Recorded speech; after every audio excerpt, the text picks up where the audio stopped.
All right, Dom, welcome back to Modern Multifamily. Thank you for having me. It's great to be back.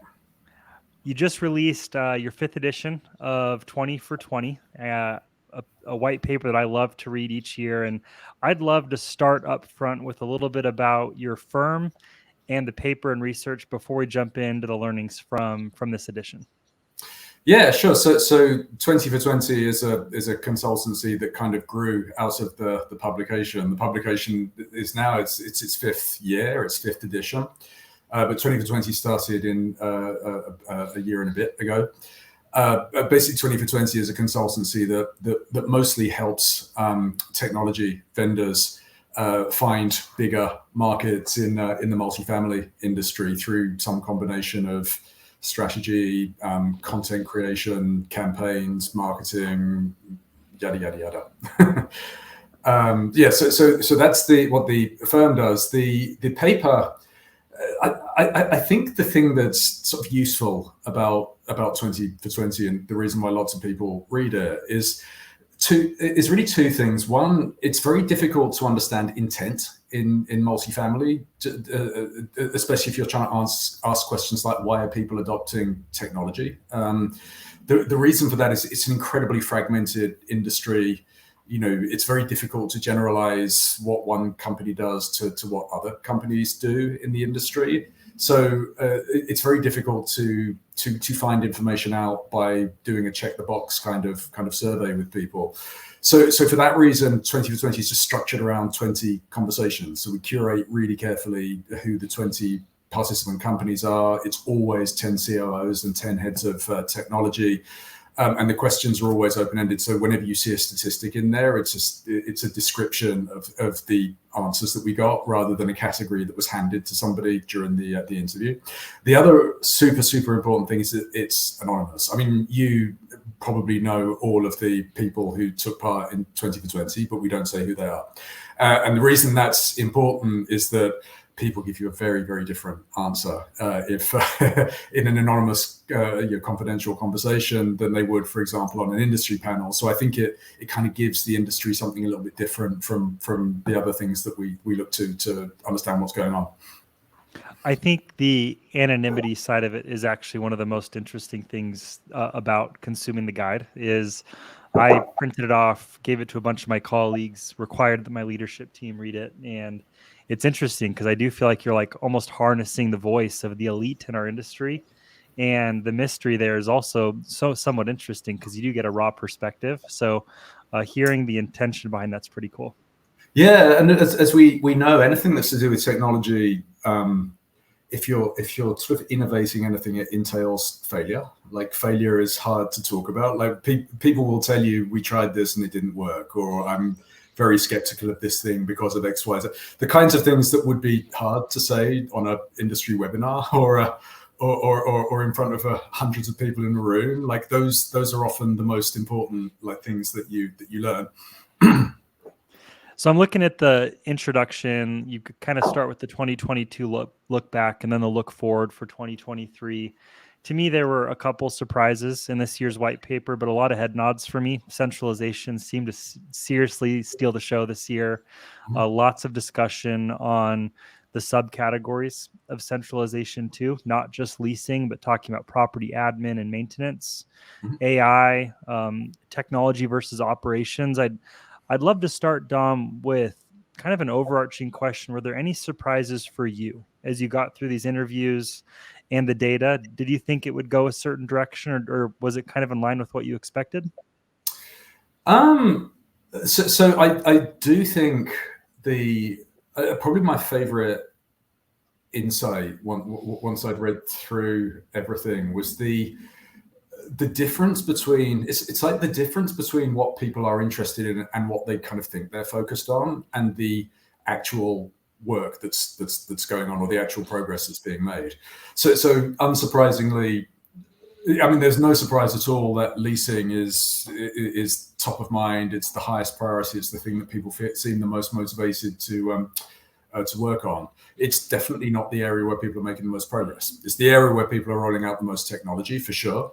But if you think about centralization as entailing moving roles from property to somewhere where they can be done more efficiently. That's overwhelmingly property admin when people are doing that. And I think there are common sense reasons why that's the case, but it did actually surprise me when I looked at it. You see the intent and the reality, and you just see this sort of disconnect between the two of them, and that was probably the thing that sort of jumped out at me. And it's funny when I'm briefing the people who took part in it, I can sort of tell the bits that they sort of lean forward and look at the screen for, and that I think was one of the big ones as far as they were concerned. As you dig in, I mean, it's a pretty lengthy section on centralization, how it's being deployed, where people are at in their life cycle. Did you find that there was consensus across the board that it's those three core categories of centralization, leasing, maintenance, then property admin, or were there any outliers there in terms of where people are thinking about utilizing that centralization mindset to find more efficiency this year? No, those seem to be the right categories. I noticed that when I've been briefing people, they ask, what exactly do we mean by admin?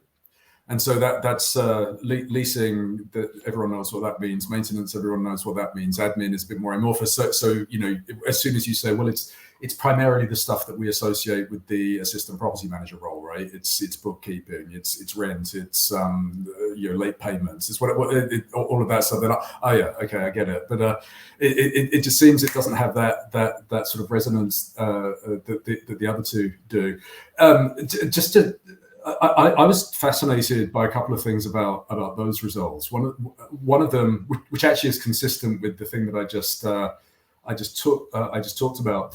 Everyone seems to be in one of two categories. Either they've done it already, they've taken these roles offsite, or they're close to doing it, or they're not thinking about it at all. Right. So it strikes me that the step between beginning to think about it and completing it is relatively short compared to the other two. So yeah, that's the one where that's the sort of least well defined in people's minds, but it's also probably the biggest piece of low hanging fruit by the looks of things. So I'm looking at page 25, and one of the common questions that we're talking about with customers or prospective customers, is certainly, where are you at in the spectrum of centralized leasing? And it was interesting seeing, I think 75% of the conversations you had were either in the not currently planning or the planning to plan stage. Mhm. And that surprised me, especially since I assume you're talking to like a mid-market or upper end of the market, persona. Did that surprise you? I'm curious kind of what the learning is here. Yeah, it did. I mean, my gut told me the centralization part of centralization is probably not as far along as you'd think based on the industry hype. But the fact that there were only like 3 out of 20 companies that were anywhere meaningful sort of along the path, that surprised me. There are a few sort of interesting things about that. Like the people who've made real headway on this, what they all tell you is that the technology part of it is relatively straightforward. It's the people process stuff is hard. Like you've really got to commit to doing this, and there's some pain you typically have to go through when you once you start. There's some risk associated with it as well. So I sort of get the hesitation. I do notice it's very striking how many people are buying the technology to support centralization before they do the centralization part. Like I understand the way people view that, like because sometimes you've got to test the technology and understand what difference it's going to make to your business, and then decide whether or not, okay, this lightens the load sufficiently that I can make this change. But there is an element where, it's a New Year's resolution where I'm going to buy sneakers and a gym membership. Now the question is, do I acquire the habits that I need to? Sure. Well, I mean, let's jump into that as kind of like a next section then. I mean, there's definitely a difference between technology and like organization readiness as it relates to these massive changes, like implementing any sort of centralized model. from my perspective, I'm seeing more and more use of outside or inside consultants to come in and like redefine the org structure, the product roadmap for operators, not for technology partners, to get these initiatives off the ground. Did you come out of this with any playbook learnings on, hey, the best way to go from thinking about it to doing it is X, or were there any learnings there? Yeah, so I am. Again, because relatively few people are making progress, particularly on the leasing part, like it's a small, by definition, a small number of observations. But it looks to me like you're probably. So I think there's an escalation in difficulty, like leasing. Although leasing is the biggest priority, it's not the easiest thing to do. I think maintenance is the hardest. Leasing is the second hardest, and I think the lowest hanging fruit is admin. And if you think about it, admin generally in business sort of lends itself to shared service models. So I think the playbook might actually be that if you want to make progress on centralizing something like leasing, you're probably likelier to figure it out if you started with admin, because admin is relatively easy. If you think about it, lots of the jobs that you're taking off site are jobs that people don't even like doing in the first place, right? I mean, sure. And the other thing that really sort of interested me about some of the responses is that I think once you start thinking about taking admin off site, you sort of realize it was never that good of an idea to have these roles be done on site in the first place, right? Taking gifted leasing agents and promoting them to be bookkeepers was always a bit counterintuitive. So, you sort of, you automatically get quite a lot of quite attractive benefits from making that move. And it's sort of less risky than something that affects your revenue pipeline, like leasing does. So I kind of think my number one piece of advice might be start with admin. Take your lumps on doing that, figure out how you make the organizational changes, and then graduate to the harder thing, which is centralizing leasing. And I'd say, like, I mean, a logical example here of property admin, you talked about it in the guide, would be collections, right? Putting that in a centralized role versus putting that on your PM or your leasing staff. Mm-hmm. Definitely. As you talked about centralization with folks, did you get a sense of what the sentiment's been from their organizations, especially the ones that are putting into practice? Is there concern on this? I definitely see a polarized perspective on LinkedIn and at conferences and talking about this. It's like, I love it or I hate it. And you're talking to some of the smartest names in the space. What are the people in the organizations, not necessarily just the executives, saying or thinking about it? So there was some disagreement amongst people who had done this as to whether it's like 2 months of pain after you do it or 1 month. If you're encountering people who hate it, it might reflect the point that they're at in the process. So yeah, it sounds like if you're doing this, you're centralizing for the first time. It sounds like there's no way of avoiding the fact that it's just culturally a little bit difficult for people when they start. The extent to which you commit to it obviously seems to get you through that. People, even in well organized companies that have sort of done this properly, you do get these tendencies for teams to try and retake over like various processes that have been put into a central team. So it seems like there are pretty strong impulses to stick to the status quo. But yeah, the benefits seem to strongly outweigh the difficulty in getting there. One of the things you talk about in your data and analytics section 3.5, is BI, and you specifically have a section called a growing appetite for insight. And then near the end of the guide, you actually get specific about the future of BI seemingly being brighter in the industry. Were there any core takeaways there? Is that the fact that last year was such a hot revenue growth year, and now people are really pulling out the magnifying glass, or is that just the industry finally catching up on unifying data to make better decisions at scale? I think it's probably more the latter. I mean, the big thing that I really noticed, because it's just an area, I come from a revenue management background, so it's an area that I'm naturally very sort of curious about. The general story over the years with these interviews has been that people are just never that excited about their BI, right? They, the industry has a slightly odd way of adopting it, right? The way that the projects play out, people tend to sort of focus on, well, we've got to integrate this stuff, and we built this report, and they focus on the mechanics of it. But to do BI well is fundamentally about trying to find more things out, right, about the business. And that was the difference that we saw this year. And it was why I wrote up in detail, there were so many really, really good examples of insights that people were trying to find out about their business that I just wanted to put them in their entirety, because the sort of thing that I noticed was, when you ask the question, tell me something that you're trying to learn about your business that you couldn't have found out without your BI platform.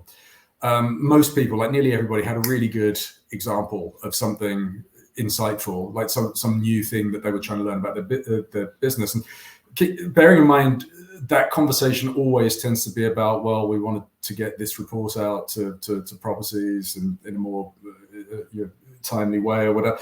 That's not the examples that people came out with were all about like correlation. They were all about, how does this thing drive that thing?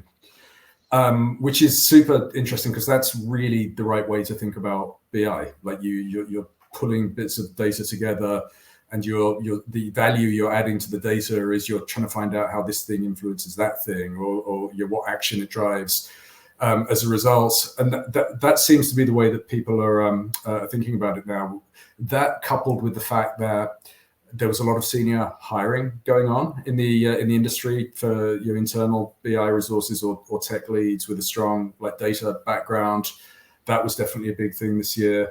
I think 19 out of 20 companies had done a BI project during 2022. And also the fact that companies had, in some cases, made architectural changes to their, moving their database and their applications to the cloud, because they see this escalation in the amount of processing power they have to throw at it, because the analytical part of it is very resource intensive, especially as people want to start experimenting with AI and that kind of thing. So again, all of these things add up to, it's the stuff that people are trying to find out about their business that seems to be driving the enterprise, and that's a sign of maturing capability, in my opinion. That's such a good point. I mean, I'd never really thought about it that way. And I just pulled up the guide while you were talking about it. It's pages 33 and 34, where you actually ask participants to share what their learnings were. And one of them, the question was, we wanted to know which industries our residents worked in so we could be proactive in telling investors what our exposure was specifically related to investors. That's so smart. Yeah. I mean, I think my favorite might have been the one, somebody had so one of the companies wanted to give all site teams access to their bonus potential. And this company has a relatively complex combination of scores that they use to drive bonuses, right? So there's customer sat, there's reputation, there's various performance things, and so they had used their BI platform to create a dashboard that was available to everybody that tells them exactly what how their bonus is calculated and where they are for each metric at the moment. And yeah, you want to drive behavior off data. That seems like a really cool way to do it. One of the sections that I really liked near the end, kind of almost felt like the hot take section. You talk about ESG, you definitely talk about AI. I'd love to dig into the AI section with you, Dom. I loved that you talked about the industry still almost looking at AI as being widgets, but that when you look to, the Mark Andreessens of the world, there's so much more. Obviously, you and Mike Brewer have had some brilliant conversations on OpenAI, revolutionizing kind of at scale how we think about it this year. Whether Mhm. it comes from your conversations in 20 for 20 or just your personal perspective, what are some thoughts here in terms of where multifamily is today versus where you see us being able to be with what's available right now in the world of AI? Yeah, well, the Mark Andreessen thing that I wrote up in there, he just said something very interesting in an interview that I was listening to a few weeks ago. He was saying that the question people are missing about AI is, what do people do? And what he meant by that was, the wrong framing is to think about what tasks that I do can I get AI to do for me, right? It's so obvious that there are just going to be some things that AI just comprehensively outperforms humans at.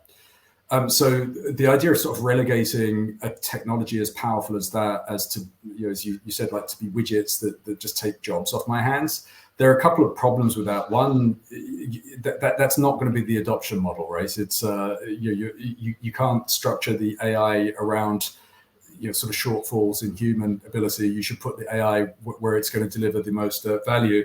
The critical thing with that is, I mean, there are going to be many AI startups coming out in multifamily, I'm sure, during the course of this year. To sustain an ecosystem, that AI has to be doing stuff that's valuable, right? And what you notice with this sort of widget idea of like, oh, well, we can get it to do this part, we can get it to do this piece, is that the problems already are sort of getting smaller and smaller and smaller, right? If you think about something like collections, which is a really interesting area where people are testing AI that takes over collections. Like, who doesn't want collections to go away as a human activity, right? If I think about that, there's some value in allowing rolling out an AI to do collections so that an assistant property manager just doesn't have to anymore and they can focus on other stuff. There's far more value in saying, all right, if this AI can do collections, and we know that people are centralizing admin functions, from now on, all of our properties, collections is going to be predominantly done by AI. So we have an AI running this thing. Now, what do people do? The Mark Andreessen question. And then the answer to that question is much more like, well, we need people to supervise. We need people to be the point of escalation. We need human conversation sometimes. So you can design the role or the part of the role around the thing that the human is going to do really well, rather than just pushing the AI out to the sidelines. That's sort of that. I mean, that's interesting technologically because it means that AI becomes really valuable. Then, do you know what I mean? It means that it's delivering some actual leverage into my business. So, it's changing maybe the model where the relationship between the number of properties I run and the number of staff I have to have is linear, like the way it always has been. And it means there's now this leverage that comes from this technology, and the technology is going to do the job better than the people, and the people are going to enjoy doing the people part rather than just calling people, asking them to pay their rent all the time.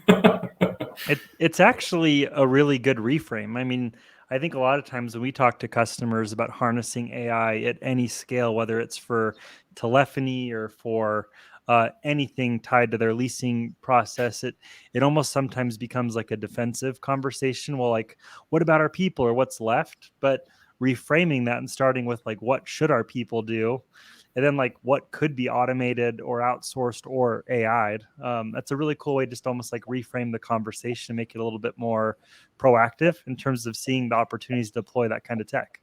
Yeah, and if you take it back to the conversation about centralization, again, I think all of the companies, when we talk about leasing, all of the companies who are down the path of centralizing leasing, AI was a critical ingredient in it, right? So again, they took the step of, all right, so if we're reimagining leasing where the lion's share of the work of getting someone from an initial call through to booking a tour is going to be done by AI, what then does a central leasing function look like? What are those people going to do? What are the things that we need them to focus their time on? That's a step that had definitely been taken by the people who are making progress on centralization. I think the de facto model of implementing digital leasing assistance in multifamily is to just run it alongside the same leasing model you've always had. So I think the opportunity to think bigger, like if this thing works to the extent that you can turn the phones off at properties, it probably works to the extent that you can think a little bit more broadly about what do I want my people to do. I would definitely agree. You're on a bit of a media tour right now. Is there anything you want to chat through on the guide that hasn't been brought up yet? I mean, we didn't talk about nobody's talked about the ESG thing yet. Yeah.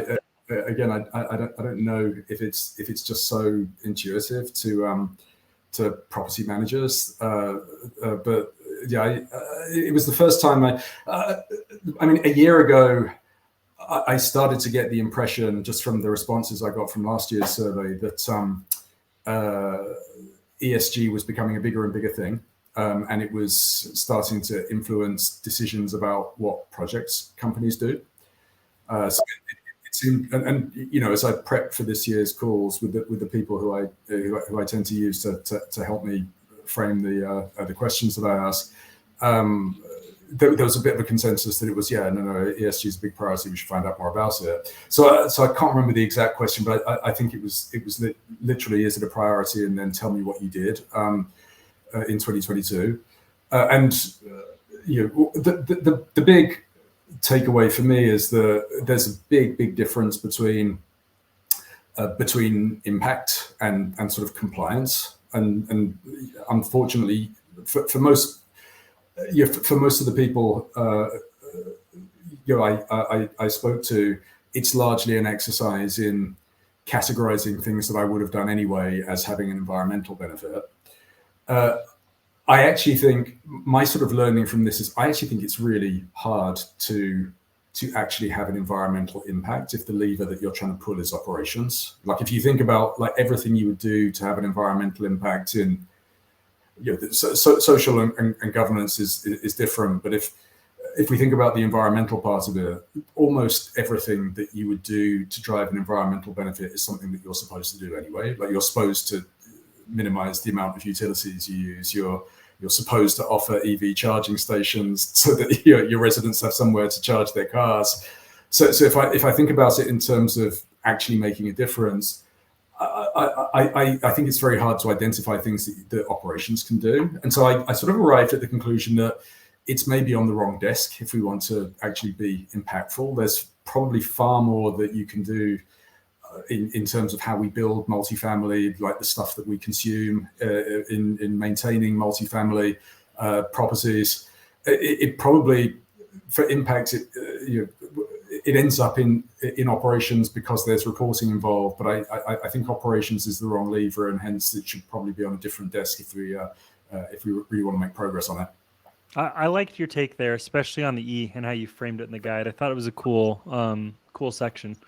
Last question that's guide related for you. If you're thinking through 2024, do you have any ideas now as to what you think this conversation is going to look like in a year? Will you see more people moving forward in centralization? Do you think you'll see entirely new topics of conversation that these top 20 executives are going to be thinking about? I mean, my curiosity right now about next year's is like I want to see how stuff accelerates. I mean, we didn't talk about maintenance, but maintenance is interesting. It's like hard. You can tell why people sort of resist doing it. There's really legitimate reasons why I would want to do that kind of last out of the various property management functions. But you can see there are ways that people are making progress on it, and they're not that hard. It's not a completely technology driven thing. It's more, there are sort of baby steps that you can take that seem to deliver quite a lot of improvement. I obviously write about a particular view on that in the book, but that for example is something that I could see moving quite quickly as soon as people see that. All right, well, if I change these things, then I'm kind of on the path towards there. So I'm curious to see if some of the ideas that we talk about in here start to get traction during the next year. I'm fascinated by the the pace of change, like in terms of actual changing of models versus adoption of technology? Like, do you get sort of stuck in a situation where we've got all the technology, we've still got all the people, we haven't really changed that much, or do people start taking successive steps? So, you know, I'm already in the back of my mind. I'm already thinking about, all right, how do you create a safe space for people to talk about what they did in the whether it's any different from what they did a year earlier or not. That's probably where my mind is right now. Yeah. Well, it's interesting when you bring that up. Like over the past 6 or 7 months, we've had a couple big wins on our business's side. You know, really competitive deals, and we're seeing more and more like formal committees being built out within our clients to really prioritize what solutions we're looking at, what we're not prioritizing on, and it does feel like the industry is slowly learning how to buy and implement software, which I think will change a lot of the ability to actually, at least in my opinion, make sure that the technology you're buying doesn't get dusty, which I think too often does happen. You buy this incredible piece of tech, but your business isn't ready for it. And a year later, you want to cancel, but it's your fault. And I'm interested to see there if we see more smart folks, you know, entering organizations or consulting to really guide in prioritization and focus. Because I do think there's still so much room for improvement there in buying, selecting, but also implementing, you know, technology. Yeah, and it's there are lots of questions, I think, especially when you think about something like centralization, which is a really big imperative. Like, so although I say centralization probably isn't the word, the thing that people mean when they say centralization is clearly a really, really big deal in the industry right now. But there is frequently the question of is this primarily a technology problem, or is this or is this something that we should be thinking about? You know, where we should be putting the people in front of the technology, I think is something that I would also be wanting to make more kind of mindful decisions about. Did ancillary revenue or just like ancillary services come up in your conversations? It wasn't a core focus of the guide, but I just studied about 10 or so earnings reports from Q4 all REITs, and felt like ancillary services was a huge focus of discussion, with revenue growth just not being, you know, projected this year what it was going to be last. Lots of people thinking unique ways to find revenue, different chargeback models to ownership groups, or of course just general ancillary revenue. Did anything there come up, Dom? I know I'm kind of throwing you a curveball. Yeah, no, it didn't actually. It's funny, people's reaction to the to like the slowdown in deals and rent growth and so on is much more about cost. In my just based on the conversations that we just had. So, you know, people talk about eliminating overlap. People sort of talk about you know, wanting to focus on getting people to renew. You know, the usual stuff when people are unsure about what the you know, what performance is going to be like. You tend to.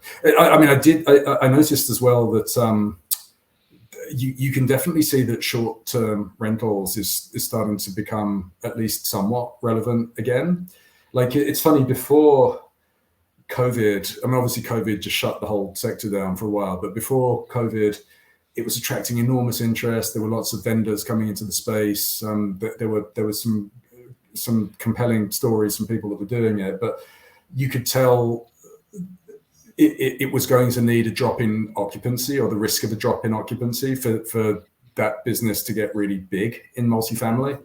Because, you know, why would you focus on that if I never have any vacancy? But you can tell now as well, partly because people want to get control of subletting, but also partly because you know, you might need more tools in your toolkit for revenue. That was definitely starting to creep back onto people's agendas. Yeah, well, we're seeing Airbnb, you know, strike up formal alliances with some of our bigger customers. So we just finished up getting ready to deploy that integration.